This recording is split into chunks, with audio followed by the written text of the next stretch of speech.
द्वितीयोऽध्यायः सांख्ययोगः। संजय उवाच। तं तथा कृपयावेष्टम् अश्रुपूर्णाकुलेक्षणम् विषीदन्तमिदं वाक्यमुवाच मधुसूदनः।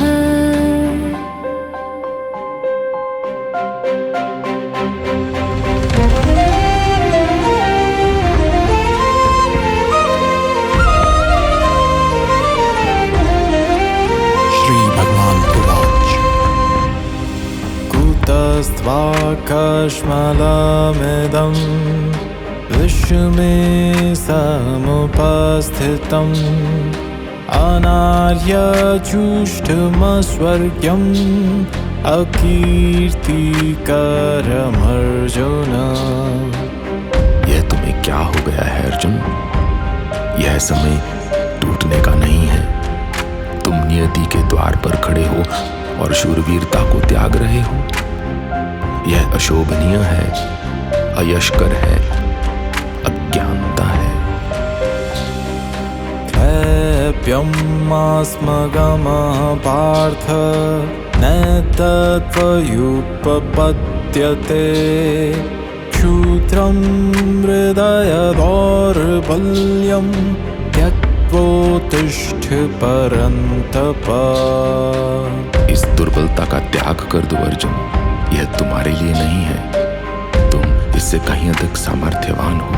उठो और युद्ध करो। अर्जुन उवाच। कथं भीष्ममहं संख्ये द्रोणं च मधुसूदन दिशुभिः प्रतियोत्स्यामि पूजाहार्वरिसूदन। गुरुन् हत्वा हि महानुभावान् श्रेयो भोक्तुं भैक्ष्यमपीह लोके। हत्वार्थकामांस्तु गुरुनिहैव भुञ्जीय भोगान् हृदयप्रदिग्धान्। न चैतद्विद्मः कतरन्नो गरियो यद्वा जयेम यदि वा नो जयेयुः।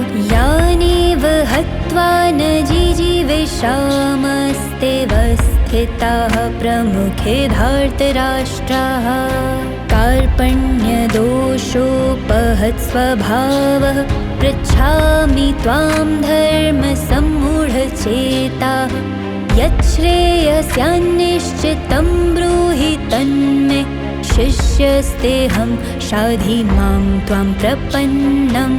न हि प्रपश्यामि ममापनुद्यात् यच्छोकमुच्छोषणम् इन्द्रियाणाम्। अवाप्य भूमावसपत्नमृद्धं राज्यं सुराणामपि चाधिपत्यम्। संजय उवाच। एवमुक्त्वा ऋषिकेशं गुडाकेशः परन्तप न योत्स्य इति गोविन्द मुक्त्वा तूष्णीं बभूवः। तमुवाच ऋषिकेशः प्रहसन्नेव भारत।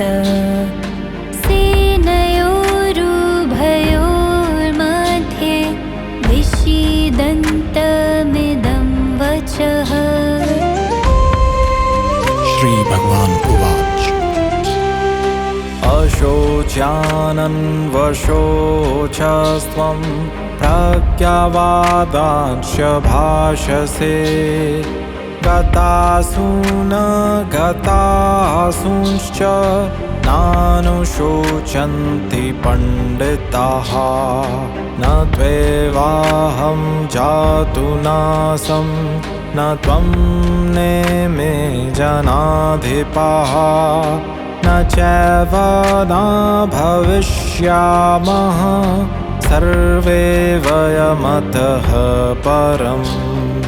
देहि देहिनोऽस्मिन् यथा देहे कौमारं यौवनं जरा तथा देहान्तरप्राप्तिर्धीरस्तत्र न मुह्यति मात्रस्पर्शास्तु कौन्तेय शीतोष्णसुखदुःखदाः आगमापायिनो नित्यास्तांस्तितिक्षस्व भारत यं हि न व्यथयन्त्येते पुरुषं पुरुषर्षभ समदुःखसुखं धीरं सोमृतत्वाय कल्पते नासतो विद्यते भावो न भावो विद्यते सतः उभयोरपि दृष्टोऽन्तस्त्वन्योस्तत्त्वदर्शिभिः अविनाशी तु तद्विद्धि येन सर्वमिदं ततं विनाशमव्ययस्यास्य न कश्चित् कर्तुमर्हति अन्तवन्त इमे देहा नित्यस्योक्ताः शरीरिणः अनाशिनो प्रमेयस्य तस्माद्युध्यस्व भारत य एनं वेत्ति हन्तारं यश्चैनं मन्यते हतम् उभौतो न विजानीतो नायं हन्ति न हन्यते न जायते म्रियते वा कदाचित् नायं भूत्वा भविता वा न भूयः अजो नित्यः शाश्वतोऽयं पुराणो न हन्यते हन्यमाने शरीरे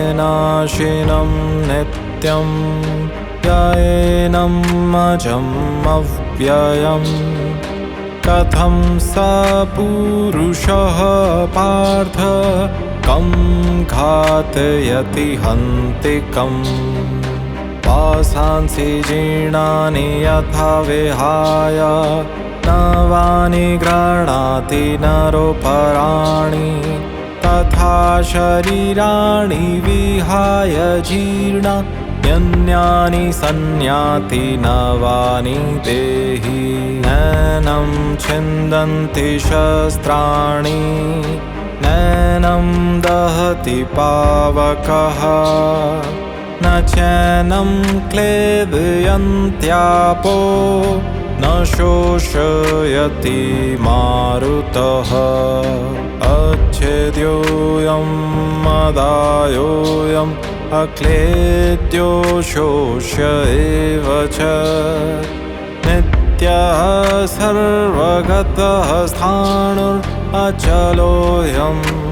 सनातनः अव्यक्तोऽयम् अचिन्त्योऽयम् अविकार्योऽयम् उच्यते तस्मादेवं विदित्वैनं नानुशोचितुमर्हसि अथ चैनं नित्यजातं नित्यं वा मन्यसे मृतं तथापि त्वं महाबाहो नैवं शोचितुमर्हसि। जिसका जन्म हुआ है उसकी मृत्यु निश्चित है। यदि तुम आत्मा के संदर्भ में यह भी मानो तब भी हे महाबली शोक का कोई कारण नहीं है। जातस्य हि ध्रुवो मृत्युर्ध्रुवं जन्म मृतस्य च तस्माद् परिहार्येऽर्थे न त्वं शोचितुमर्हसि। यदि जन्म को स्वीकारते हो तो मृत्यु को भी स्वीकारना होगा, और मृत्यु को स्वीकारते हो तो पुनर्जन्म को भी। शोक किस बात का? अव्यक्तादीनि भूतानि व्यक्तमध्यानि भारत, अव्यक्तनिधनान्येव तत्र का परिदेवना। आश्चर्यवत् पश्यति कश्चिदेन्माश्चर्यवद् वदति तथैव चान्यः, आश्चर्यवच्चैनमन्यः शृणोति श्रुत्वाप्येनं वेद न चैव कश्चित्। देहि नित्यम् अवध्योऽयं देहि सर्वस्य भारत, तस्मात् सर्वाणि भूतानि न त्वं शोचितुमर्हसि।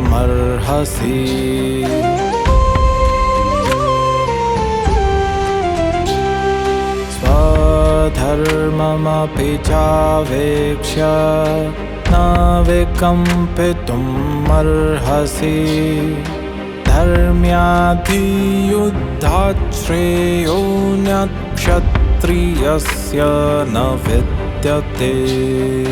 यदृच्छया चोपपन्नं स्वर्गद्वारमपावृतं, सुखिनः क्षत्रियाः पार्थ लभन्ते युद्धमीदृशम्। अथ चेत्त्वमिमं धर्म्यं सङ्ग्रामं न करिष्यसि, ततः स्वधर्मं कीर्तिं च हित्वा पापमवाप्स्यसि।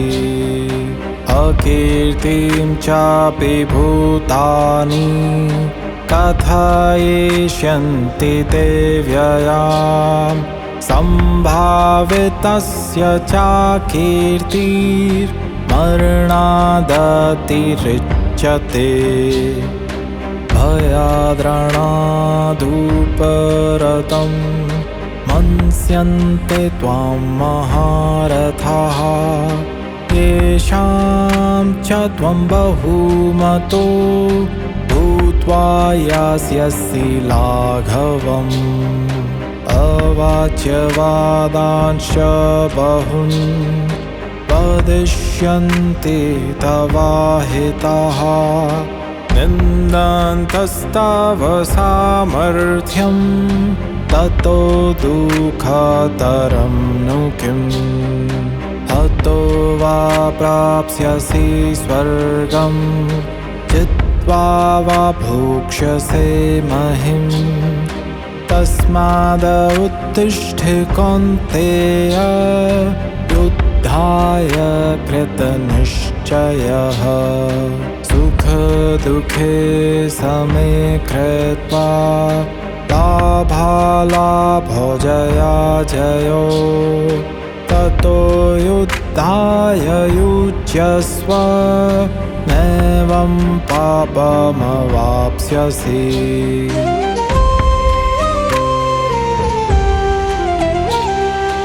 एषा ते विहिता साङ्ख्ये बुद्धिर्योगे त्वमां शृणु।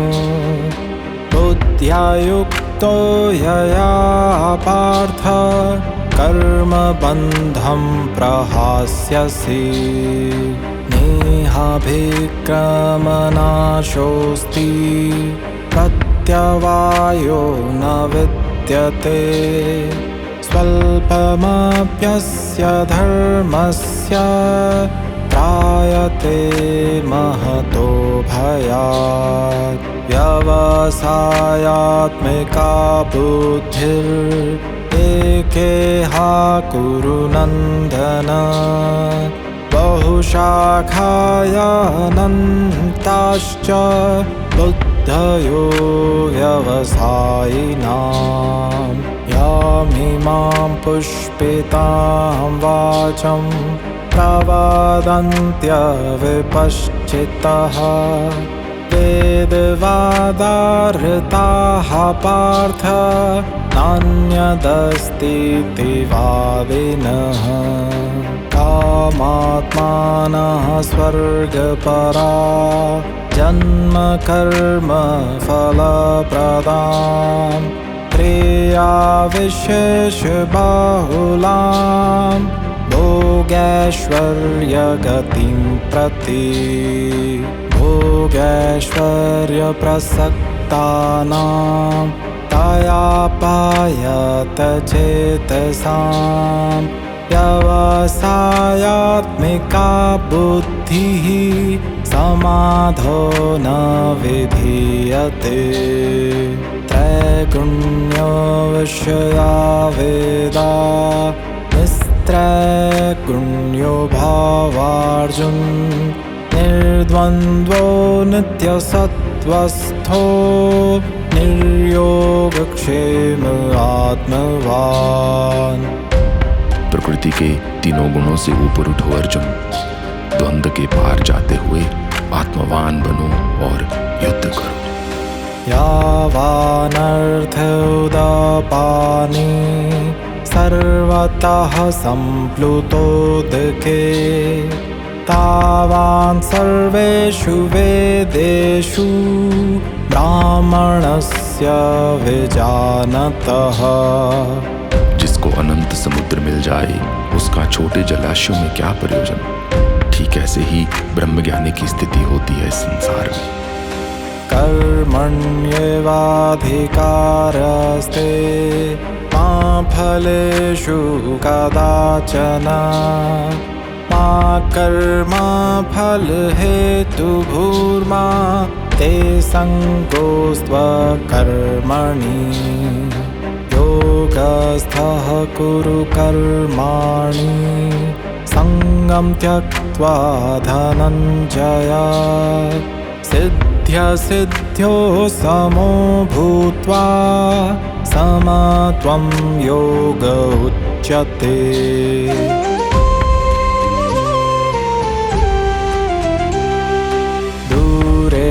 दूरेणायवरं कर्म बुद्धियोगा धनञ्जय बुद्धो शरणं अन्वेच्छा कृपणः फलहेतवः बुद्धियुक्तो जहातिह उभे सुकृतदुष्कृते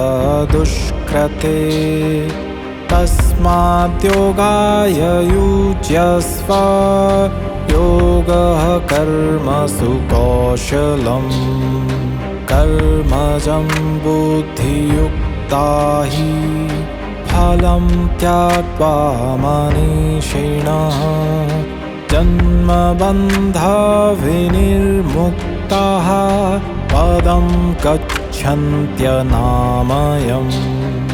यदा ते मोहकलिलं बुद्धिर्व्यतितरिष्यति तदा गन्तासि निर्वेदं श्रोतव्यस्य श्रुतस्य च श्रुतिविप्रतिपन्ना ते यदा स्थास्यति निश्चला समाधावचला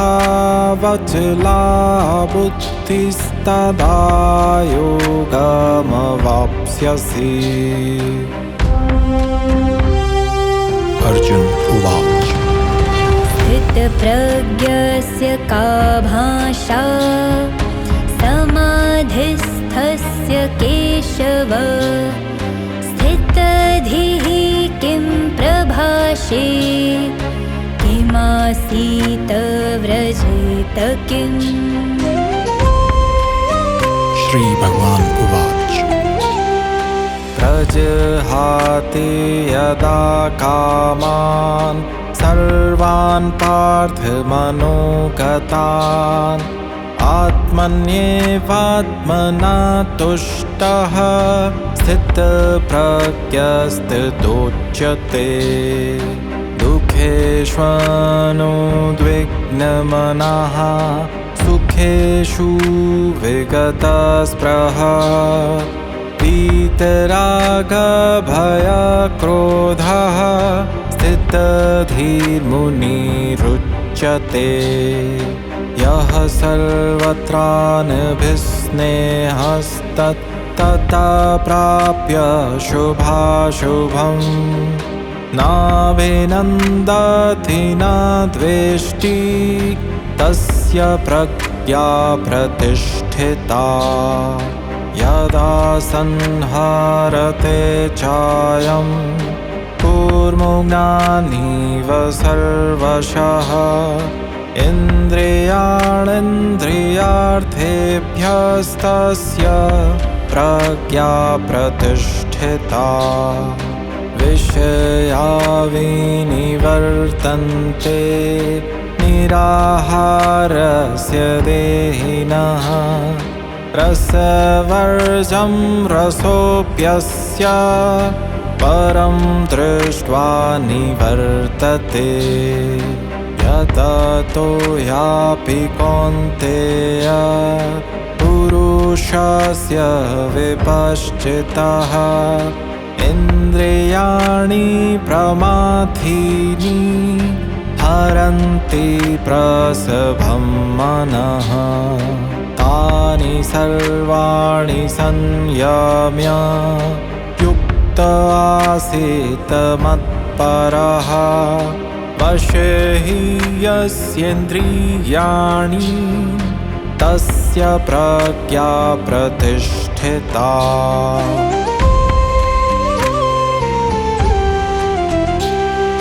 ध्यायतो विषयान् पुंसः सङ्गस्तेषुपजायते सङ्गात् सञ्जायते कामः कामात् क्रोधोऽभिजायते क्रोधात् भवति सम्मोहः सम्मोहात् स्मृतिविभ्रमः स्मृतिभ्रंशात् बुद्धिनाशो बुद्धिनाशात् प्रणश्यति रागद्वेषविमुक्तस्तु विषयानिन्द्रियश्चरन् आत्मवश्यर्विधेयात्मा प्रसादम् अधिगच्छति प्रसादे सर्वदुःखानां हानिरस्योपजायते प्रसन्नचेतसो यासु बुद्धिः पर्यवतिष्ठते नास्ति बुद्धिर्युक्तस्य न चायुक्तस्य भावना न चाभावायतः शान्तिरशान्तस्य कुतः सुखम्। बिना संयम के बुद्धि स्थिर नहीं हो सकती और बिना स्थिर बुद्धि के ध्यान नहीं, बिना ध्यान के शांति नहीं और शांति के बिना सुख कहाँ। इन्द्रियाणां हि चर्यतां यन्मनोनुविधीयते तदस्य हरति प्रज्ञां वायुर्नावमिवाम्भसि।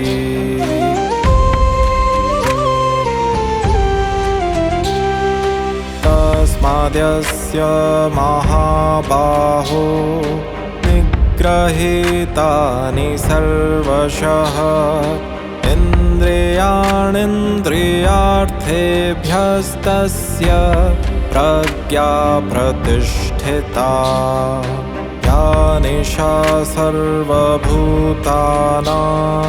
तस्यां जागर्ति संयमी यस्यां जागृति भूतानि सा निशा पश्यतो मुनेः। आपूर्यमाणमचलप्रतिष्ठं समुद्रमापः प्रविशन्ति यद्वत् तद्वत्कामायं प्रविशन्ति सर्वे स शान्तिमाप्नोति न कामकामी। ज्ञानी पुरुष समुद्र के समान होता है, नदियां उसमें निरंतर गिरती हैं पर वह अचल रहता है। वैसे ही इच्छाएं ज्ञानी की ओर आती हैं पर वह शांत बना रहता है। जो इच्छाओं के पीछे भागते हैं कौन्तेय, वे कभी शांत नहीं होते। विहाय कामान्यः सर्वान् पुमांश्चरति निःस्पृहः निर्ममो निरहङ्कारः स शान्तिमधिगच्छति। एषा ब्राह्मी स्थितिः पार्थ नैनां प्राप्य विमुह्यति। स्थित्वास्यामन्तकालेऽपि ब्रह्मनिर्वाणमृच्छति। ओम तत्सदिति श्रीमद्भगवद्गीतासूपनिषत्सु ब्रह्म विद्यायां योगशास्त्रे श्रीकृष्णार्जुन संवादे सांख्य योगो नाम द्वितीयोऽध्यायः।